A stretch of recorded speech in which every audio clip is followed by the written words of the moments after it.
وصنعتم كائنا حيا نرى لم نزد إلا يقينا بالإله لم نزد. کیا ایک بیماری جو ہماری چھوٹی سی غلطی کی وجہ سے پھیل رہی ہے، اس کا نام ہے آنتوں کا کینسر، جو کہ اس وجہ سے پھیلتی ہے کہ جب ہم لوگ کھانا کھانے کے بعد پانی پیتے ہیں تو یہ پانی کینسر کے جراثیم کی پرورش کی وجہ بنتا ہے، اور یہ تو حدیث نبوی ہے کہ کھانا کھانے کے بعد پانی پینا وبا ہے. یہ حدیث کہیں نہیں ہے کھانا کھانے کے بعد پانی پینا وبا ہے. یہ ڈاکٹروں حکیموں کی تحقیق ہے کہ کھانا کھانے کے بعد پانی پینے سے ہاضمہ خراب ہوتا ہے. تو یہ میں تھوڑی سی آپ کو ڈاکٹروں کی بھی بتا دوں تحقیق کہ یہ جو ہے نا حدیث سے کھانے کے بعد پانی پینا ثابت ہے. مشہور حدیث ہے، نبی صلی اللہ علیہ وسلم گئے، بھوک لگی تھی، کھجور کے باغ میں گئے، آپ نے کھجور کھائے اور اس کے بعد پانی پیا، خوب سیر ہو کر کھجور بھی کھائے پانی بھی پیا، اور پھر اللہ کی نعمت کا شکر ادا کیا اور فرمایا لَتُسْأَلُنَّ يَوْمَئِذٍ عَنِ النَّعِيمِ، قیامت کے دن تم سے ان نعمتوں کا سوال ہوگا. اس میں کھجور بھی ہے پانی بھی ہے. تو حکیم تو منع کرتے ہیں کھجور کے بعد پانی نہ پیو. تو بات یہ ہے کہ نبی صلی اللہ علیہ وسلم سے ثابت ہے. دوسری بات یہ بات یاد رکھیں کہ انبیاء فطرت پہ ہوتے ہیں. انبیاء کبھی کوئی ایسا کام بھی نہیں کرتے جو صحت کے لیے نقصان دہ ہو. یہ ایک لاشعوری طور پر، کیونکہ اللہ نے ان کو ایک نیچر پہ چلایا ہے. قہوہ، چائے، گٹکے یہ ہماری بدعتیں ہیں. انبیاء کی خوراکیں ہمیشہ اچھی ہوتی ہیں. حدیث میں آتا ہے نبی صلی اللہ علیہ وسلم نے کبھی بغیر چھنا آٹا نہیں کھایا. ہم لوگ کیا کھاتے ہیں؟ ربڑ کی روٹیاں کھاتے ہیں. اگر نبی اس کا الٹا برعکس ہوتا کہ نبی صلی اللہ علیہ وسلم بغیر چھنے کے آٹے کی روٹی کھاتے تو اس کا مطلب پھر کیا ہوتا ہے کہ وہ اس میں صحت ہے. انبیاء ایسی چیز نہیں کھاتے کبھی جو انسانی فطرت کے تقاضوں پر پوری طرح نہیں اترتی. اللہ نے انبیاء کو جسمانی لحاظ سے بھی فطرت پہ چلایا ہوتا ہے. ان کا گفتار، ان کے کردار، ان کی چال تک، انبیاء کی چال ہمیشہ معتدل ہوتی ہے. انبیاء کی شکل و صورت معتدل ہوتی ہے. خوبصورت ہوتے ہیں، بدصورت کوئی نبی نہیں پیدا ہوئے. صحت مند ہوتے ہیں، بیمار نہیں ہوتے. حضرت ایوب علیہ السلام کو ایک آزمائش کے طور پہ بیمار کیا گیا تھا، ورنہ انبیاء سارے صحت مند ہوتے ہیں. تو ہر لحاظ سے انبیاء میں کمال ہوتا ہے. تو انبیاء کی خوراکوں پہ اگر آپ غور کریں گے، وہ خوراکیں بھی بہت اچھی ہوتی ہیں. نبی صلی اللہ علیہ وسلم جو کی روٹی کھاتے تھے. جو کی روٹی موٹاپا نہیں پیدا کرتی. گندم کی روٹی کھا کے موٹے ہو رہے، طاقت زیادہ ہے نا گندم میں تو موٹے ہو رہے ہیں. اسی طرح نبی صلی اللہ علیہ وسلم نے کھجوریں کھائی ہیں ساری زندگی. کھجور بہت بہترین چیز ہے، کسی بھی ڈاکٹر حکیم سے پوچھ لیں. اس میں بہت زیادہ پروٹین ہوتے ہیں، بہت غذائیت ہے اس میں.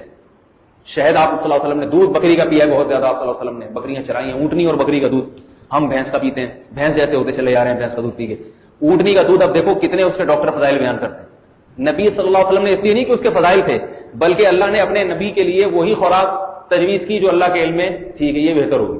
تو آپ صلی اللہ علیہ وسلم تو حکیم نہیں تھے. حکیم سمراد یہ طبیب والے حکیم یہ نہیں تھے کہ اونٹنی کے دودھ کے فضائل آپ کو معلوم تھے اس لیے آپ نے کی، بلکہ آپ کو ایسی سرزمین پر پیدا کیا گیا جہاں اونٹنی کا دودھ آپ صلی اللہ علیہ وسلم کو پینے کو ملے. تو یہ ساری چیزیں ہر لحاظ سے. نبی صلی اللہ علیہ وسلم بیری کے پتوں سے غسل ہوتا تھا. یہ جو صابن سے ہم غسل کرتے ہیں یہ کھال کے لیے نقصان دہ. ڈاکٹر حضرات کہتے ہیں کہ اس میں کیمیکل ہوتے ہیں. بال جو آج کل جلدی سفید ہو رہے ہیں سر کے، اور یہ صابن کے استعمال سے ہو رہے ہیں. تو اب جائز ہے، ایسا نہ ہو کہ بیری درختوں پہ چڑھے رہیں.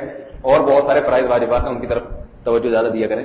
تو انبیاء نے جب نبی صلی اللہ علیہ وسلم نے کھجور کھانے کے بعد پانی پیا ہے تو یہ معدے کے لیے نقصان دہ نہیں ہو سکتا. پہلی بات تو یہ.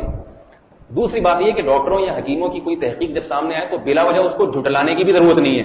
قرآن حدیث کی روشنی میں سمجھ آ رہی ہے بات؟ کوشش کریں تطبیق دینے کی. تو میں نے ایک تطبیق یہ دی ہے کہ بھائی نبی صلی اللہ علیہ وسلم کا اگر ایک عمل لوگے نا تو بات نہیں بنتی، آپ کا پورا عمل لیا جائے. حدیث میں آتا ہے جب کھانا کھاؤ تو اپنے کھانے کے 3 حصے کرو. حدیث ہے ایک کھانے کے لیے، ایک حصہ پینے کے لیے، اور ایک ہوا کے لیے. بہت زیادہ کھاتے تو سانس لینے کی بھی جگہ نہیں ہوتی، اور حقیقت ہے، مشاہدہ ہے، سانس ہی نہیں آتا. تو آپ نے سادہ تعبیر فرمائی کہ سانس کے لیے بھی جگہ چھوڑو اور پانی کے لیے بھی. تو اس سے یہ تطبیق ہو جاتی ہے کہ نبی نے جو کھانے کے بعد پانی پیا تو وہ کھانا بھی مختصر ہوتا تھا. اور ہمیں جو ڈاکٹر کہتے ہیں نا کھانے کے بعد پانی نہ پیو، وجہ ڈاکٹروں کو پتا ہے کہ کھانے کے بعد ان کے پانی کی جگہ، پانی اپنی جگہ خود بناتا ہے. جیسے کنڈکٹر، بس جتنی بھری ہوئی ہو کنڈکٹر جگہ بنا لے گا. بس فل لدی ہوئی ہم نے W11، آپ کی پاؤں انگوٹھا رکھنے کی جگہ نہیں ہے پائدان پہ، لیکن کنڈکٹر ادھر سے چڑھے گا، سب سے کرایہ لے کے بخیر و عافیت اگلے دروازے سے نکل آئے. کیوں؟ وہ ٹرینڈ ہے، مگر اس کا نتیجہ کیا نکلتا ہے؟ 8-10 کچلے ہوئے ہوتے ہیں اندر. کسی کا پاؤں پہ اس کا پاؤں آ رہا ہے، کوئی پھنس رہا ہے، کسی کا موبائل جیب سے نکل گیا. اسی چکر میں جیب پتروں کو موقع مل گیا کہ ابھی تو یہ پچکا ہوا ہے، جو چاہے نکال لو اس کی جیب سے. تو کنڈکٹر جو ہے نا بنا لیتا ہے. تو جب کھانا کھایا اور پانی، اور وہ پانی بھی ٹھنڈا پیا جاتا ہے. نبی صلی اللہ علیہ وسلم یہ فریج کا ٹھنڈا پانی نہیں پیتے تھے، وہ کنویں کا ٹھنڈا پانی ہوتا تھا جو نیچرل ایک اس میں ٹھنڈک ہوتی تھی، وہ زیادہ ہوتا بھی نہیں ٹھنڈا. اب ہم جب خوراک کھاتے ہیں تو اس پہ جب یخ ٹھنڈا پانی پیتے ہیں تو وہ میدے کی جو حرکت ہے نا وہ اینٹی کلاک وائز ہوتی ہے، بلکہ کلاک وائز ہوتی ہے وہ میدے کی حرکت. تو وہ ٹھنڈ جو ہے نا اس کو، ٹھنڈی چیز کا کام ہے حرکت کو کم کرنا. ہلتی ہوئی چیز کو فریج میں بند کر دیں، تھوڑی دیر میں رک جائے گی وہ. تو وہ میدا پھر جو ہے نا وہ پوری طرح گھومتا نہیں ہے، آہستہ آہستہ گھومتا ہے، قبض ہو جاتا ہے، یہ وغیرہ وغیرہ، خوراک بھی پھول جاتی ہے. تو اس طرح سے نبی صلی اللہ علیہ وسلم کی حدیث میں اور ڈاکٹروں کی بات میں تطبیق ہو جاتی ہے. تو اس لیے یہ جو حدیث ہے یہ بار ثابت نہیں کھانے کے بعد پانی پینے والی. آج کل طب نبوی کے نام سے جو کتابیں آ رہی ہیں اس میں موضوع من گھڑت حدیثیں بہت ہوتی ہیں، یاد رکھو. حکیموں نے نا اپنے فائدے کے لیے، جیسے ہجامہ والوں نے کچھ حدیثیں تو صحیح ہیں لیکن وہ ان کو پتہ ہے یہ 5-6 صحیح حدیثوں سے بات بنے گی نہیں، تو لہٰذا پھر موضوع من گھڑت ہجامہ اتنے ٹائم پر اتنے بج کے اتنے منٹ پہ جس نے کر لیا تو اس کو یہ ہو جائے گا، یہ ہو جائے گا. جو شہد کا بزنس کرتا ہے وہ شہد پر حدیثیں، نہار منہ شہد کی الگ حدیث، کھانے کے بعد کے شہد کی پانی میں ڈال کے الگ، نیمبو نچوڑ کے پینے کی الگ، ایسی ایسی حدیثیں کہ اللہ کی پناہ. تو ان سے ذرا ہوشیار رہا کریں.